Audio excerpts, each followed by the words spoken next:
आप सभी लोग लिंक को अधिक से अधिक शेयर कर दीजिए। धर्मेंद्र कुमार प्रदेश अध्यक्ष, नहीं ऐसा कुछ नहीं है।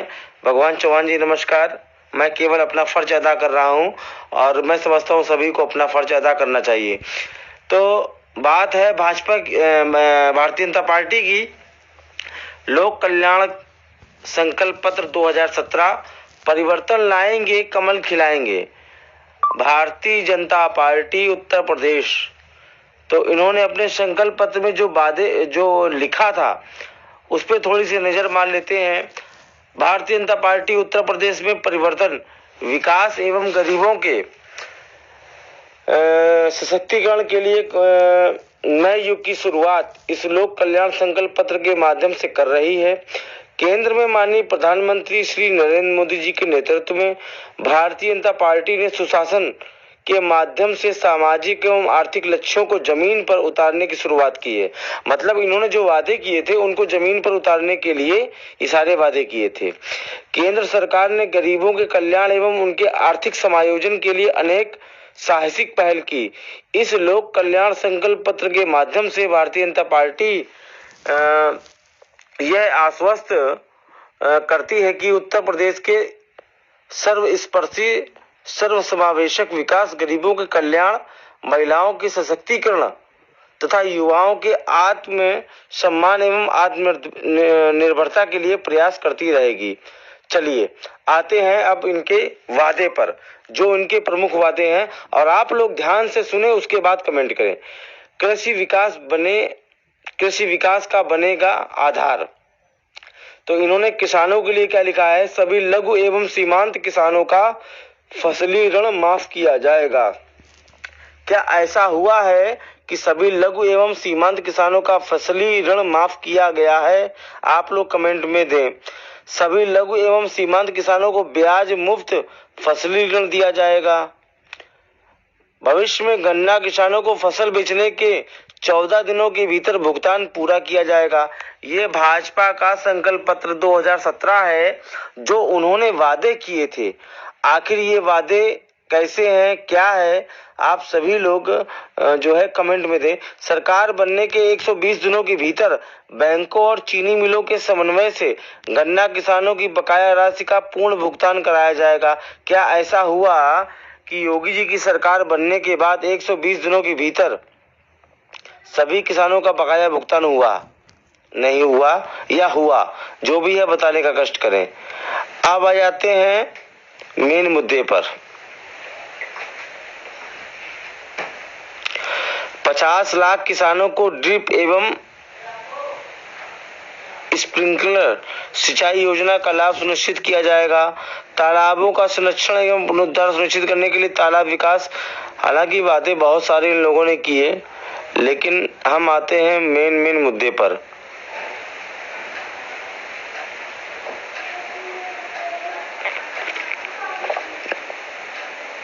हाँ, हम आते हैं हर युवा को मिलेगा रोजगार। सपा और बसपा के 15 वर्ष के शासनकाल में प्रदेश में बदहाली के इस कगार पर पहुंच गया है कि नौजवान से लेकर नौजवान प्रदेश से पलायन के लिए मजबूर हो रहे हैं। ग्रामीण क्षेत्रों में आधारभूत सुविधाओं का अभाव है। तब इन्होंने लिखा है अपने संकल्प पत्र में कि अगले 5 वर्षों में 70 लाख रोजगार एवं स्वरोजगार के अवसर पैदा किए जाएंगे। क्या ऐसा हुआ है? आप लोग कमेंट दें। उत्तर प्रदेश में स्थापित हर उद्योग में 90% नौकरियों को प्रदेश के युवाओं के लिए आरक्षित किया जाएगा। क्या ऐसा हुआ है? सरकार बनने के 90 दिनों के भीतर प्रदेश के सभी रिक्त सरकारी पदों के लिए पारदर्शी तरीके से भर्ती प्रक्रिया प्रारंभ की जाएगी। पारदर्शी तरीके से भर्ती प्रक्रिया प्रारंभ की जाएगी। क्या ऐसा हुआ है? आप सभी लोग कमेंट करें। हर घर के एक सदस्य को मुफ्त कौशल विकास प्रशिक्षण दिया जाएगा। क्या ऐसा हुआ है? आप लोग कमेंट करें। स्टार्टअप योजनाएं, 1000 करोड़ के स्टार्टअप वेंचर कैपिटल फंड की स्थापना की जाएगी, जिसके माध्यम से प्रदेश के युवाओं को बेरोजगारी से स्वावलंबन की दिशा में आगे बढ़ाने का काम किया जाएगा। क्या ऐसा हुआ है? आप लोग बताएं। इन्होंने लिखा है कि मुफ्त लैपटॉप और इंटरनेट प्रदेश के सभी युवाओं को कॉलेज में दाखिला लेने पर बिना जाति धर्म के भेदभाव के मुफ्त लैपटॉप दिया जाएगा। आप लोग बताएं और शेयर करें, क्या भारतीय जनता पार्टी का ये वादा पूरा हुआ है? इन्होंने लिखा है, ये पेज नंबर है 8। पेज नंबर 8 में लिखा है कि प्रदेश के सभी युवाओं को कॉलेज में दाखिला लेने पर बिना जाति धर्म के भेदभाव के मुफ्त लैपटॉप दिया जाएगा। क्या ऐसा हुआ है? राज्य के सभी युवाओं को कॉलेज में दाखिला लेने पर स्वामी विवेकानंद युवा इंटरनेट योजना, भाई मेरे समझ में तो नहीं आई कि ये योजना कब आई। तो इसमें इन्होंने घोषणा पत्र में लिखा है कि राज्य के सभी युवाओं को कॉलेज में दाखिला लेने पर स्वामी विवेकानंद युवा योजना इंटरनेट योजना के माध्यम से प्रतिमाह 1 GB इंटरनेट मुफ्त दिया जाएगा। क्या ऐसा हुआ है? बताएं। इन्होंने लिखा है कि सभी लड़कियों को अहिल्याबाई कन्या निःशुल्क शिक्षा योजना के अंतर्गत ग्रेजुएट स्तर तक निःशुल्क शिक्षा प्रदान की जाएगी। आप लोग यह बताएं, क्या ऐसा हुआ है कि नहीं हुआ है?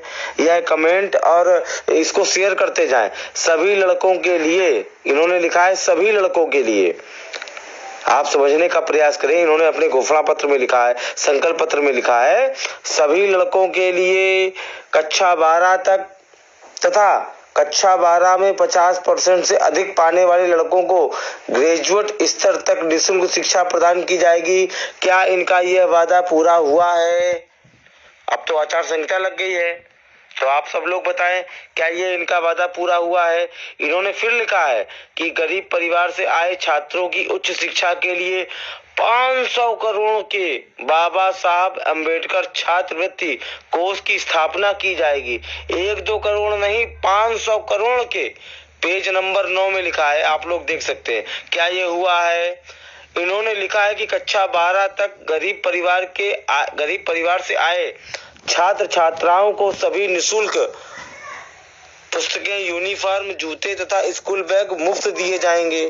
कक्षा 12 तक के बच्चों को, 1, 2, 3, 4, 5 नहीं, कक्षा 12 तक के बच्चों को निःशुल्क दिया जाएगा। क्या ऐसा हुआ है? इन्होंने लिखा है कि शिक्षा संस्थाओं का विस्तार होगा। इन्होंने लिखा है कि उत्तर प्रदेश में 10 नए अंतर्राष्ट्रीय स्तर के विश्वविद्यालयों की स्थापना की जाएगी। उत्तर प्रदेश में 10 नए विश्वविद्यालयों की स्थापना की जाएगी। आप लोग बताएं कि क्या ऐसा हुआ है कि उत्तर प्रदेश में 10 नए अंतर्राष्ट्रीय स्तर के विश्वविद्यालयों की स्थापना की गई है? आप लोग कमेंट में दें।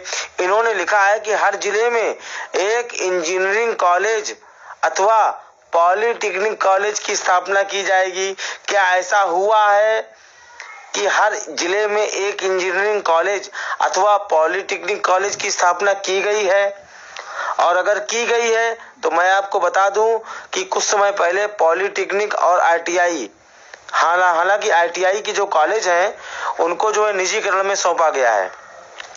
और इन्होंने क्या किया है, सबसे बड़ी बात कही है पेज नंबर 9 में कि सभी कॉलेजों विश्वविद्यालयों में मुफ्त वाईफाई की सुविधा उपलब्ध कराई जाएगी। क्या ऐसा हुआ है कि नहीं हुआ है? आप लोग कमेंट में जरूर बोलें। सभी कॉलेजों विश्वविद्यालयों में मुफ्त वाईफाई की सुविधा उपलब्ध कराई जाएगी। ऐसा हुआ है कि नहीं हुआ है? आप सभी लोग बोले। फिर ये बोलते हैं कि सभी सरकारी स्कूल और कॉलेजों का आधुनिकीकरण किया जाएगा, मतलब उनको वर्ल्ड क्लास का बनाया जाएगा। हुआ है कि नहीं हुआ है? इन्होंने लिखा है कि प्राइवेट स्कूलों की फीस व्यवस्थित करने के लिए पैनल बनाया जाएगा। कोरोना काल में सबने देखा। आप लोग बताएं, हुआ है कि नहीं हुआ है? फिर ये लिखते हैं कि शिक्षा मित्रों की न्यायोचित सहायता, प्रदेश के सभी शिक्षा मित्रों की रोजगार की समस्या को 3 महीने में न्यायोचित तरीके से सुलझाया जाएगा। वाह भाई वाह। पेज नंबर है ये आपका 9। पेज नंबर है 10। पेज नंबर 10 में लिखते हैं कि न्यायोचित तरीके से शिक्षा मित्रों की समस्या को सुलझाया जाएगा। आप बताएं कमेंट में सही है कि गलत है। अब ये लिखते हैं गरीब कल्याण योजनाएं कि प्रदेश के सभी गरीबों तक बिना जाति धर्म के भेदभाव के सरकारी कल्याण योजनाओं का लाभ पहुंचाने के लिए गरीब कल्याण कार्ड का वितरण किया जाएगा। क्या ऐसा हुआ है कि नहीं हुआ है गरीब कल्याण कार्ड? आप लोग बताएं। फिर ये लिखते हैं कि गरीब कल्याण कार्ड के जरिए 1 करोड़ से अधिक गरीब परिवारों को बिजली, पानी और शौचालय के साथ पक्के मकानों के निर्माण के लिए 6 लाख तक का आवास ऋण रियायती दरों पर दिया जाएगा। ऐसा हुआ है कि नहीं हुआ है? लेकिन इन्होंने 2017 में एक वादा किया था। इस बात को आप लोग समझने का प्रयास करें मैं क्या बोलने जा रहा हूं। पेज नंबर 11 पे है, लिखते हैं कि गरीब कल्याण कार्ड धारक को राशन में तेल, नमक, दाल, चीनी, गुड़ आदि न्यूनतम दाम पर उपलब्ध कराया जाएगा। और ये उपलब्ध कब करा रहे हैं ये आप स्वयं समझ सकते हैं। पेज नंबर 11 में सबसे लास्ट में लिखा है, इन्होंने कहा है कि तेल, नमक, दाल, चीनी, गुड़ उपलब्ध कराया जाएगा। क्या ऐसा हुआ है 2017 से? आप बताएं 2017 से अब तक हुआ है कि नहीं हुआ है, कि हाल ही में हुआ है? फिर ये लिखते हैं कि सामान्य वर्ग के गरीबों की आर्थिक प्रगति के लिए सामान्य निर्धन वर्ग आयोग का गठन किया जाएगा। आप ये बताएं हमारे सोशल मीडिया प्लेटफॉर्म पे जो लोग सामान्य वर्ग के अभ्यर्थी जुड़े हैं, क्या सामान्य निर्धन वर्ग आयोग का गठन किया गया है? और अगर किया गया है तो उनको लाभ क्या मिला है? ठीक है। और बुनियादी ग्रामीण विकास योजनाएं, शहरी विकास योजनाएं, वादे तो भैया बहुत लंबे लंबे हैं लेकिन अब क्या बताएं जी। अब मैं बताता हूं महिला सुरक्षा आंगनवाड़ी। हाँ, आंगनवाड़ी में आ जाएं।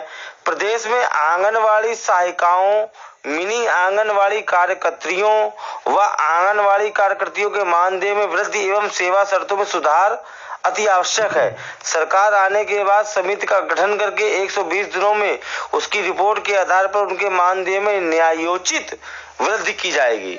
ये वही आंगनवाड़ी है जो अभी हाल ही में लखनऊ में धरना प्रदर्शन में बैठी थी। मतलब वादा करते हैं 2017 में और वादा कुछ लोगों के साथ पूरा करते हैं कब? जब सरकार लास्ट टाइम पर होती है। आशा बहू, आशा बहू के लिए क्या लिखते हैं? पेज नंबर है ये आपका, पेज नंबर है 18। पेज नंबर 18 में लिखते हैं कि प्रदेश ग्रामीण स्वास्थ्य क्षेत्र में आशा बहुओं का कार्य एवं सेवा एक महत्वपूर्ण कड़ी है। सरकार के आने के बाद एक समिति का गठन करके 120 दिनों के अंदर उनकी रिपोर्ट के आधार पर उनके मानदेय में न्यायोचित वृद्धि की जाएगी। क्या आशा बहुओं के मानदेय में वृद्धि की गई? ईमानदारी से बताइएगा। ठीक है। अब ये लिखते हैं स्वास्थ्य संस्थानों में सुधार, स्वास्थ्य संस्थानों में सुधार। ठीक है। ये लिखते हैं कि हर गांव में आधुनिक सुविधा से लैस प्राथमिक उप स्वास्थ्य केंद्र स्थापित किए जाएंगे। क्या ऐसा हुआ है कि हर गांव में उप प्राथमिक स्वास्थ्य केंद्र स्थापित किए गए हों? आप लोग बताएं। प्रदेश में 25 नए मेडिकल कॉलेज एवं सुपर स्पेशलिस्ट हॉस्पिटल स्थापित किए जाएंगे। प्रदेश में 25 नए मेडिकल कॉलेज। भैया एक मेडिकल कॉलेज बता दें भारतीय जनता पार्टी के नेता लोग कि जहां पर आपने एक मेडिकल कॉलेज स्थापित किया हो। ये हम नहीं बोल रहे हैं, ये घोषणा पत्र बोल रहा है, संकल्प पत्र भारतीय जनता पार्टी का। और इन्होंने लिखा है कि प्रदेश के 6 क्षेत्रों में एक AIIMS स्तर का संस्थान स्थापित किया जाएगा। प्रदेश के 6 क्षेत्रों में। क्या ऐसा हुआ है?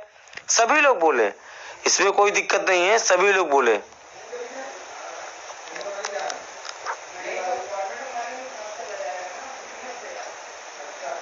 हाँ, अब इन्होंने गंगा के नाम पे क्या बोला है, जो मुख्य चीजें हैं मैं बता रहा हूं। इन्होंने लिखा है कि केंद्र सरकार की सहायता से गंगा, यमुना और उनकी उपनदियों को साफ करने के लिए प्राथमिकता से कदम उठाए जाएंगे। इन नदियों के किनारे सभी गांवों में सीवेज ट्रीटमेंट की व्यवस्था की जाएगी, गंदा पानी नदी में छोड़ जाने से पहले साफ हो सके। अरे महोदय, मैं आपको बता दूं कि आपने सबसे ज्यादा गंगा के नाम पे भ्रष्टाचार किया है, सबसे ज्यादा। ये जो आपका संकल्प पत्र है ना, इसमें अगर 10% भी आपने वादे पूरे किए हो तो आप बताने का काम करें।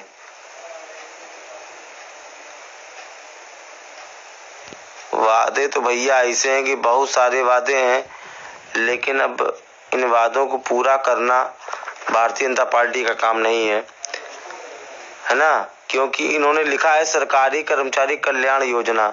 सरकारी कर्मचारियों और उनके परिवारों के लिए 2 लाख का निःशुल्क चिकित्सा बीमा प्रदान किया जाएगा। सभी सरकारी कर्मचारियों के लिए कर्मयोगी अभियान शुरू किया जाएगा, जिसमें कर्मचारियों को उनकी क्षमता का अच्छा प्रदर्शन करने के लिए प्रेरित किया जाएगा। आपको मैं बता दूं इस सोशल मीडिया के माध्यम से कि अभी तक जो राज्य कर्मचारी थे उनके लिए अभी लगभग 1 से 1.5 महीने पहले जो मेडिकल की सुविधा थी, कैशलेस इलाज की सुविधा अब प्रदान की गई है। कब? 2021 में कैशलेस की सुविधा अब प्रदान की गई है राज्य कर्मचारियों को 2021 में, जबकि भाजपा ने 2017 में ये वादा किया था कि हमारी सरकार आने पर सरकारी कर्मचारियों को कैशलेस की सुविधा प्रदान की जाएगी। आखिर भारतीय जनता पार्टी के लोग इतना झूठ क्यों बोलते हैं? सवाल इस बात का है। और सवाल इस बात का भी है कि आपने 2017 में अपने संकल्प पत्र में ये वादा किया था, जो हम वादे करेंगे वो हम वादे निभाएंगे। आज तक ये लोग अपना संकल्प पत्र उठाकर देख ले, आज तक इन्होंने अपने संकल्प पत्र में 10% से ज्यादा वादे पूरे नहीं किए, जबकि इन्होंने बड़े मजबूती के साथ में ये बात कही थी कि हम लोग अपने संकल्प पत्र में जितने वादे पूरे किए गए हैं सारे वादे पूरे करेंगे। जबकि इस संकल्प पत्र के कुछ अहम बिंदु मैं बता दूं। संविदा कर्मचारी, आंगनवाड़ी, आशा बहू, गरीब, किसान और पेंशन के लोग, हाँ पेंशन के लिए भी वादा किया था कि पेंशन बढ़ाएंगे, ठीक है। तो जो भी इनके वादे हुए, इन लोगों ने कितने % वादे किए, आप अपना संकल्प पत्र उठाकर देख लें, जो आपने 2017 में संकल्प पत्र छापा था। और महोदय, आपसे निवेदन है, पार्टी के नेताओं से निवेदन है कि अब जो आप संकल्प पत्र निकालें तो उसके बारे में पहले सोच लें कि हम संकल्प पत्र में क्या रख रहे हैं और किन वादों को पूरा करेंगे, क्योंकि ये प्रदेश की जनता जान चुकी है कि आपका संकल्प पत्र खोखला है।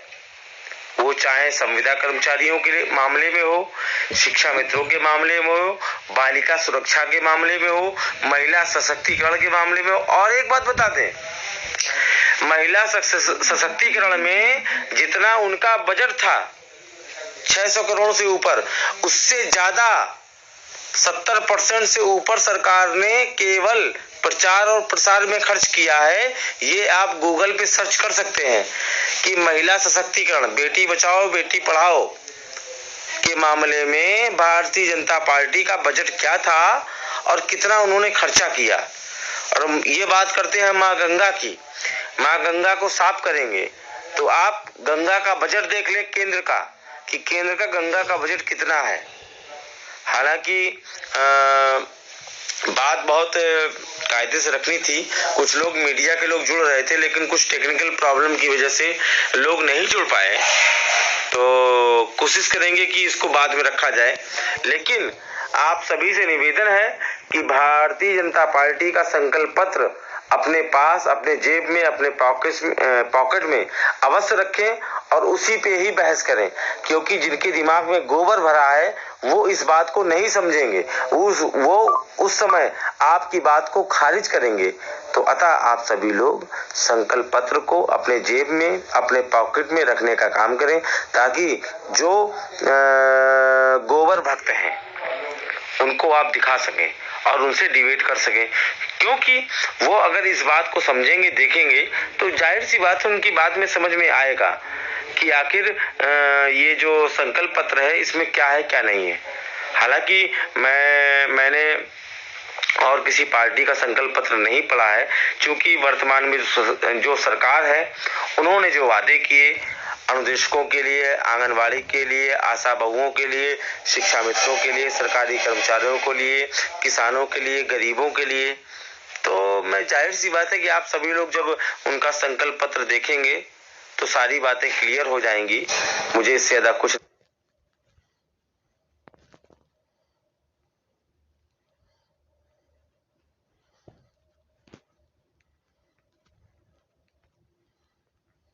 नहीं कहना है। तो अगर किसी के पास संकल्प पत्र नहीं है तो मेरा नंबर नोट कर लें 9565780743 9565780743। आप मुझे कॉल करें, मैसेज करें, आपको संकल्प पत्र की प्रति भेज दी जाएगी। धन्यवाद।